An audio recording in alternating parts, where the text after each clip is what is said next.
Guess who got a new microphone? Yay! So, I was sort of waiting until I hit some sort of milestone before investing a little more into this channel and replacing my horrible, like $30 microphone that I've been using.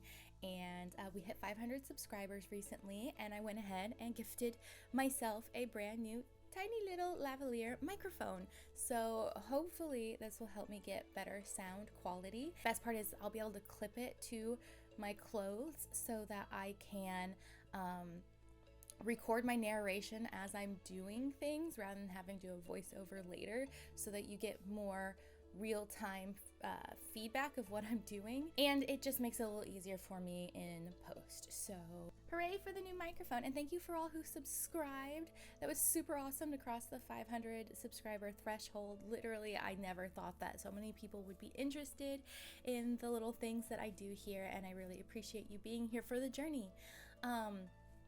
I did set myself another goal. My next goal is 1,000 subscribers, and it would be amazing if we could hit 1,000 by the end of the year. So that's the goal. If you haven't subscribed and you enjoy my content, make sure to hit the subscribe button so that you can stick around for the rest of the journey. So with that, I guess I'll go ahead and get into my normal introduction, which is hi, welcome to my channel.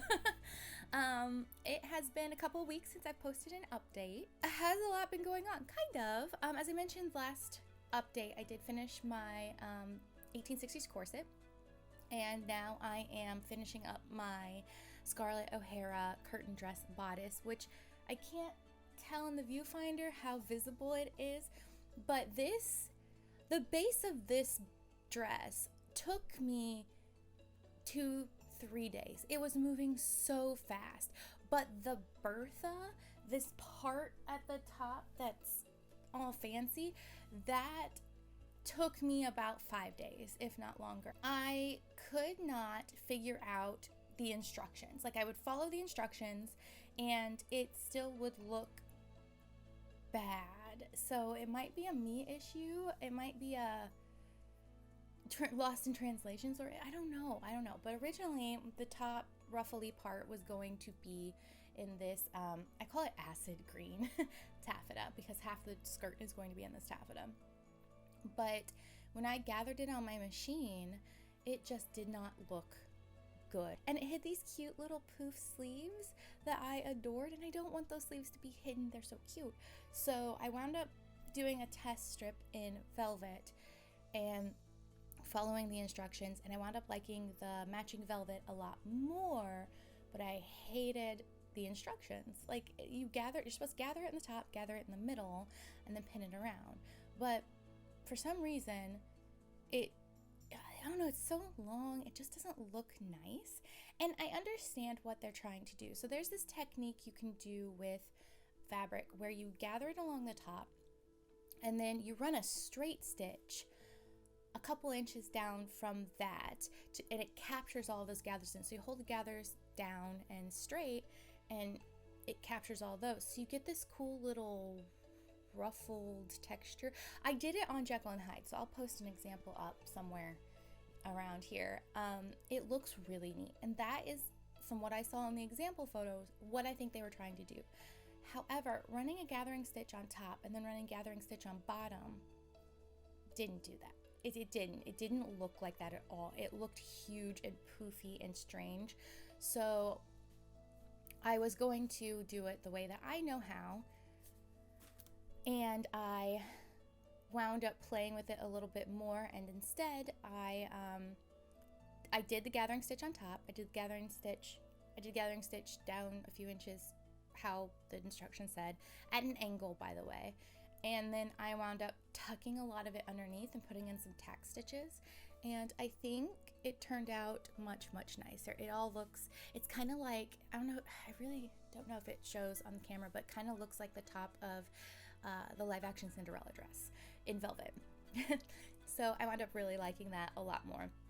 So what I'm going to do today is I need to, because of how I did this and because it's in velvet and I can't iron things over, I do have to do a lot of hand stitching. So the instructions essentially bag line this, and I can't really bagline it because of the canvas inner lining, which is thick, the velvet is thick, and I can't iron the velvet. I don't have like a nail board, whatever it is, to do the iron, and I don't want to risk damaging the velvet with other alternate techniques.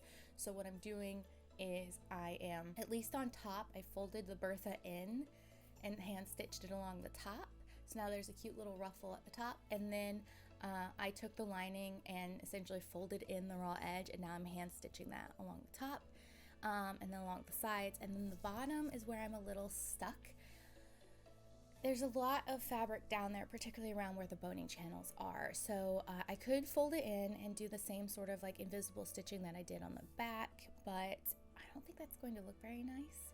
I could bias bind it if I can find a color to match.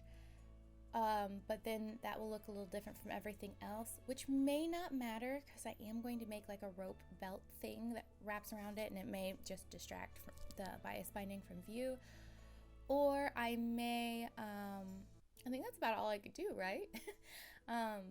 Fold it in the way I did the top, or bias bind it. Yeah, that's about, or I guess I could cover the bias binding with a strip of velvet, but then I feel like that might make it more noticeable. So I don't know, I'm still figuring out the bottom, and it is taking me an incredibly long time, and I don't have a lot of time to finish this costume for Dragon Con. Most of my July is eaten up with work travel and vacation. So I'm not exactly sure what I'm going to do. So well, I know what I'm going to do today. I'm going to hand stitch in the lining along the sides and the top. I'm not going to do anything on the bottom for now, and then I'm going to set this aside and move on to the skirt because I'm sort of tired of working on it. And then we'll come back to it after I finish the skirt, which I'm hoping won't take very long. It is like 17 panels though. It's a lot of fabric manipulation, so we will see how that goes. And then I have a whole other dress to make on top of this, so it's a lot to do in about 3 weeks. 3 weeks, yeah, because I also have friends coming over in early July, so I'm going to lose out on pretty much all of July, and Dragon Con is at the end of August, and I still need to redo my cape for Sailor Cosmos, so a lot to do in a very short amount of time. I am very excited with how this turned out, and I am waiting. I'm going to also hand stitch in all of my grommets, so it's more period accurate, but I'm waiting to do that as well to see how timing goes, because if all else fails, I'll just put in actual metal grommets. I know it's not historically accurate, but you gotta do what you gotta do to hit the deadline sometimes, right? So that is my progress right now. I'm still planning on the Sakizo build after this. I can't stop staring at the beautiful artwork and planning out what it is that I'm going to do. I also am developing a cosplay planner that I'm going to use to help me build it. The way I think about building a cosplay, I like to plan things out, even though my plans often go off the rails because I'm also very much a, oh, throw the fabric on the mannequin and see what happens type of person. I'm trying to be a bit more organized, particularly with Sakizo.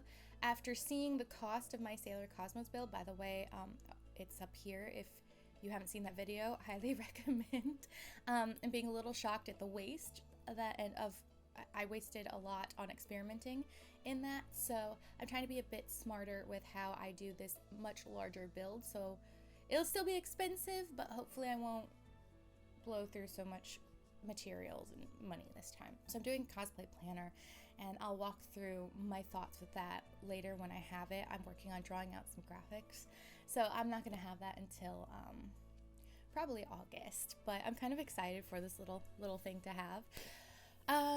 Oh, and I don't know if you are on my Instagram, but I wanted to make a little blurb here. So I have a video I post on Instagram that's getting quite a bit of attention from everyone, other Sailor Moon fans, which is very exciting because I love sharing my love of Sailor Moon with other people.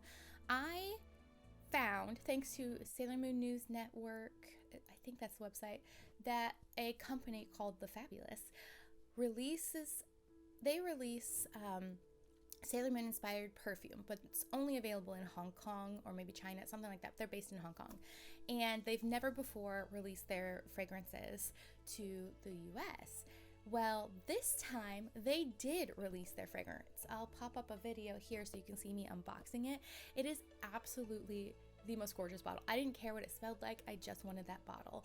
And I shared this video on Instagram, and I didn't think about putting a link or something in the description. I just posted it.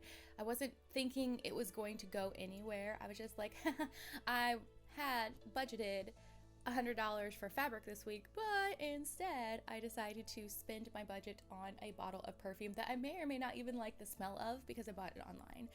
And I just thought that was funny, and I posted that little video, and I have been bombarded with comments asking where to get this. And I've tried to respond because I don't know Instagram's rules around sharing links. So I tried to respond to give people the information on how to find it. Like, it's from the fabulous, look for Sailor Moon perfume, you'll find it. And then there was a lot of additional comments about the cost because the website shows it being 699 Hong Kong dollars. Those are Hong Kong dollars, and they also use a dollar sign, so it gets a little confusing. But that's the wrong site. So if you try to order it on there, they don't ship to the US. From that site, you have to go to the fabuloususa.com, and then it's like 749 Hong Kong dollars, so it's a little more expensive for us in the US. And it'll still, like, when you're going through checkout, show that price, which is kind of nerve-wracking when you're checking out, but at the end PayPal converts it into US, so it's like 90 US dollars. But there was a lot of discourse on there about people not being able to find it, people finding the Hong Kong one even after I try to give them the right information. I've been trying to give them the right link, and it's been a lot. So I thought I would plug it here as well in case any of you who may view this are on my Instagram and are still trying to find it.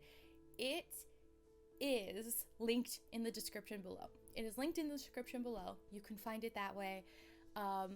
Hopefully they haven't sold out yet, but it is quite nice. I think it smells a lot of roses, but it has a really long description, so I recommend just reading it on the website.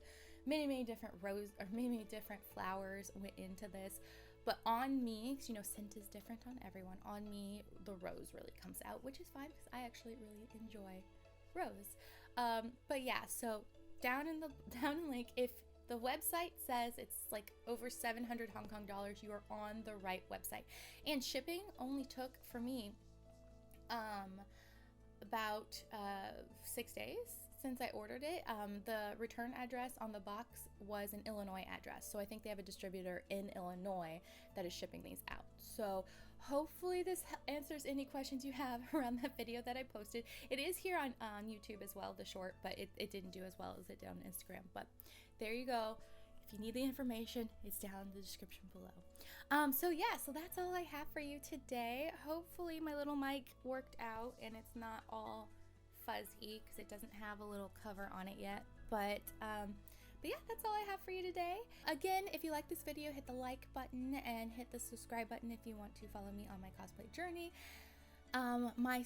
I will say that I do have some big things coming with Sakizo. I am going to try to enter that into a large crown championship, so maybe C2E2 if I understand that correctly, or New York City Comic Con. Something big if I can finish it the way I want to. So it's going to be probably full of drama and tears and stress and strife, especially if I do succeed in making my own lace. And it's probably going to take me a while. So if that's something you want to watch, if you want to watch an adult woman break down over fabric or stitching multiple times, that would be this is the channel for you. So make sure to hit that subscribe button. And I will see you all in my next video. Bye!